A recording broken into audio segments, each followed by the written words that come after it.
La magia es una cosa que nos gusta a todos.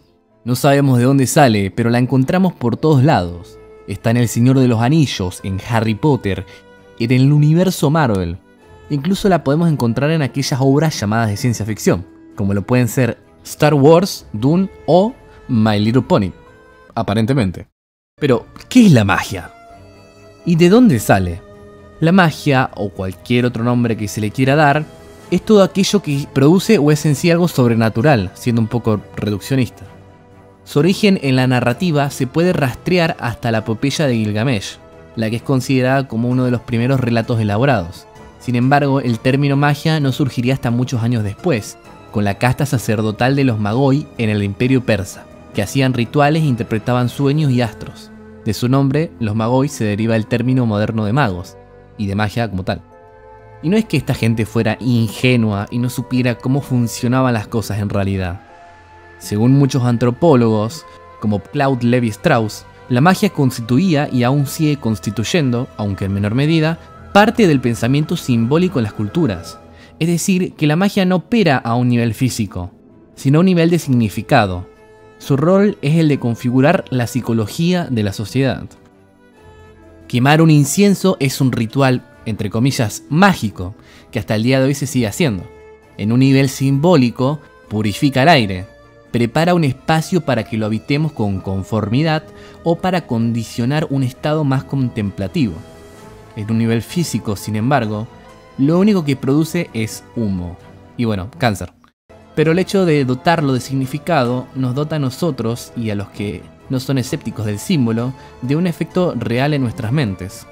Aunque ojito, creer mucho una cosa no va a cambiar la realidad. No quiero que piensen que todo se puede curar siendo positivo. Todo esto lo digo no como una curiosidad histórica random, sino para evidenciar de dónde viene esta fascinación, esta fantasía. Esencial si queremos que nuestros lectores o espectadores se maravillen por el mundo que creamos. En la realidad, la dimensión simbólica depende de la física. Es decir, que el tipo de recipiente que tengamos determinará su contenido. Para que surja una idea simbólica, debe haber algo físico que la dispare. Volviendo al ejemplo del incienso, su aspecto físico, el humo que asciende, el aroma que desplaza el que había antes, los movimientos que se realizan al encenderlo y agitarlo, son todos disparadores de lo simbólico, de su contenido, de su relación con lo espiritual y el cambio de energías. Pero en la literatura fantástica o sobrenatural, esto puede ocurrir de manera inversa. El contenido, lo simbólico, puede determinar y disparar el recipiente físico. Un ejemplo perfecto y claro de esto es Mundo Disco, el universo literario de Terry Pratchett. En él, los magos pueden lanzar bolas de fuego y hacer toda suerte de conjuros, simplemente porque creen en ello. No es la materia la que genera creencias, sino que la creencia genera materia. Cabe aclarar que símbolo y creencia no son lo mismo. La primera es cultural, mientras que la segunda se define como la relación personal que tiene el individuo con el símbolo. Volviendo al tema de la inmersión ontológica, si se le quiere decir así, esta puede encontrarse en muchas obras, aunque no necesariamente en todas. Pero esto nos lleva a hablar de los distintos arquetipos de magia que podemos encontrar en la ficción. Dicho esto, pasemos a algunos arquetipos fácilmente reconocibles. Receta mágica. Este tipo de sistema es aquel en el que se deben seguir una serie de pasos concretos para ejecutar un efecto en particular, que es consistente siempre y cuando los pasos se hagan bien y que normalmente no permiten una gran personalización por parte del usuario. No varían en absoluto. Esto puede ser decir las palabras mágicas, ejecutar movimientos concretos del cuerpo y bueno, utilizar ingredientes específicos. Tenemos muchas obras que por ejemplo utilizan magia verbal. El ciclo de Terramar, Harry Potter, Little Witch Academia, Mushoku Tensei. En estos mundos las palabras o frases mágicas ya existen y los brujos simplemente se limitan a aprenderlas y a replicarlas hasta el hartazgo, sin cabida para alguna variación. Algunos ejemplos más interesantes dentro del arquetipo de receta podrían ser The Witcher con su sistema de señales, que son gestos de mano que producen efectos como ondas de choque o llamaradas, o Shadowhunter de Cassandra Clare, donde existen las runas, literalmente símbolos que manifiestan efectos físicos que alteran la realidad. Magia ambiental. Es aquella que impregna el mundo de forma pasiva. Normalmente se manifiesta con animales que hablan, eventos inexplicables, entornos surrealistas o fuera de la norma y criaturas fantásticas como dragones, grifos, hidras o jirafas. Como el nombre indica, la magia es utilizada para construir el ambiente de la obra y no para impulsarla. Es algo que pasa al plano secundario de la trama.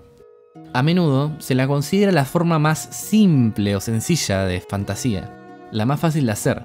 Pero lo cierto es que esa percepción suele venir de autores que dejan que la magia interfiera demasiado en sus obras, generando sucesos convenientes que salen de la nada y rompen la inmersión. En realidad, la magia ambiental requiere un dominio bestial. Hay que saber cómo hacer para que tantos elementos extraños parezcan tan naturales como la gravedad o la lluvia. Seguramente pensaron en Alicia en el País de las Maravillas. Bueno, ese es un gran ejemplo.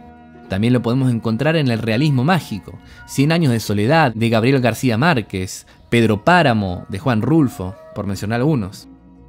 Ejemplos un poco más contemporáneos podrían ser Mi vecino Totoro, Over the Garden Wall o Twin Peaks. Ingeniería mágica.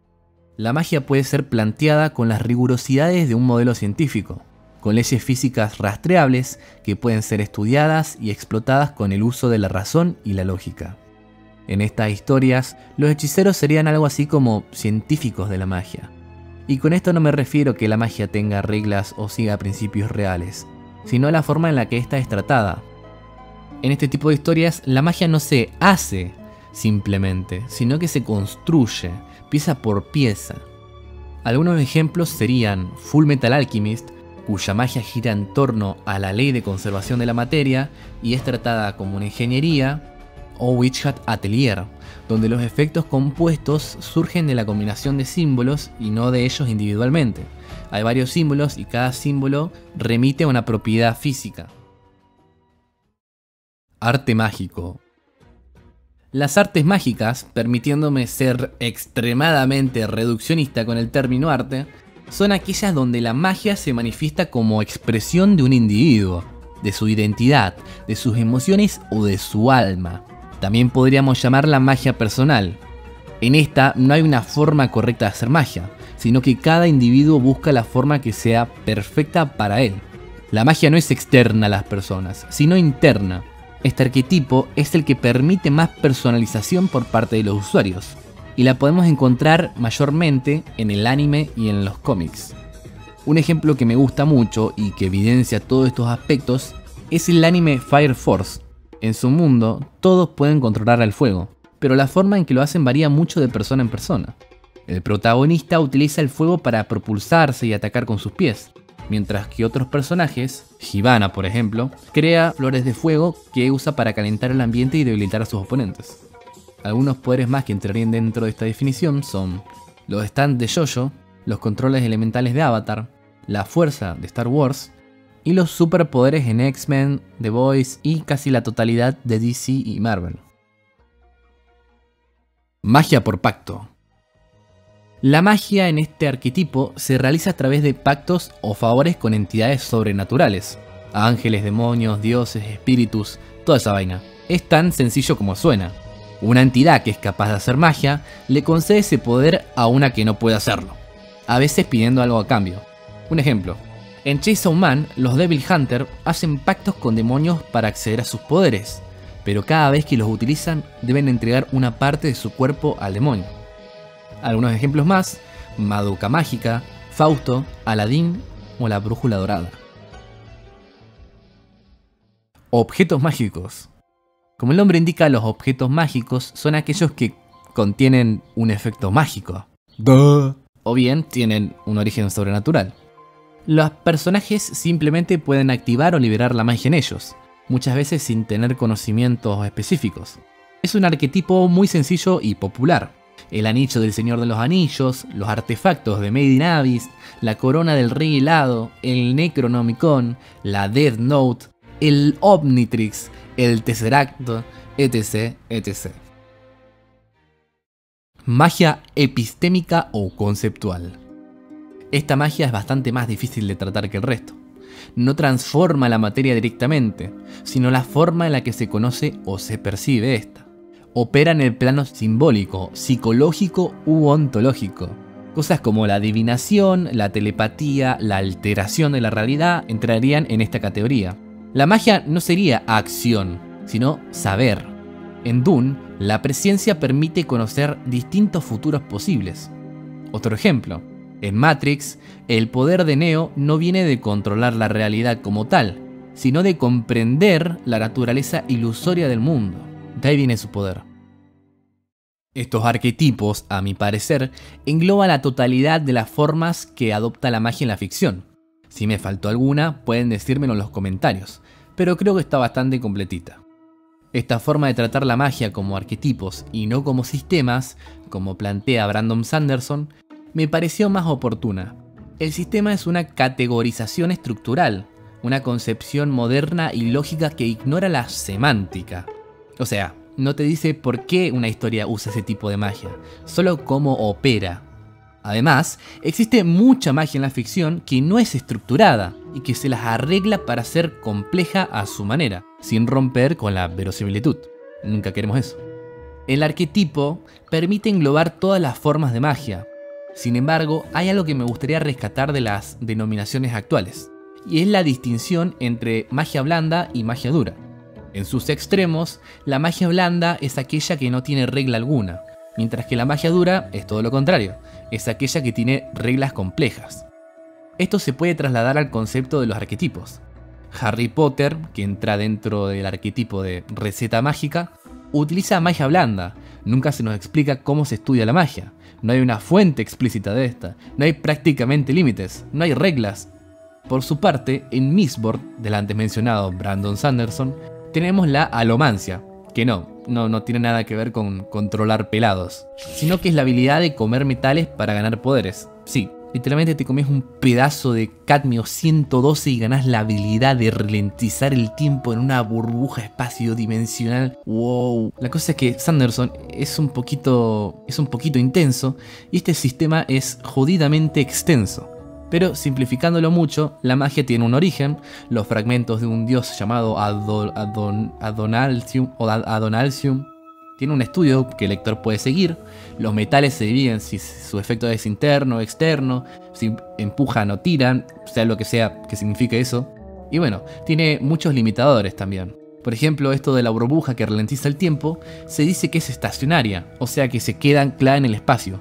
Pero al mismo tiempo sí se ve afectada por la gravedad, entonces la rotación del planeta medio que sí le afecta. Bueno, eso, sí. Es todo muy extenso, al punto de que podría decirse que también tiene parte del arquetipo de ingeniería mágica. Y eso me lleva a hablar de otra cosa, y es que estos arquetipos, y magias duras y blandas, se pueden mezclar en una misma historia. En El Señor de los Anillos, la magia de Gandalf es blanda, ya que no tiene normas explícitas, y entraría dentro del arquetipo de las artes mágicas.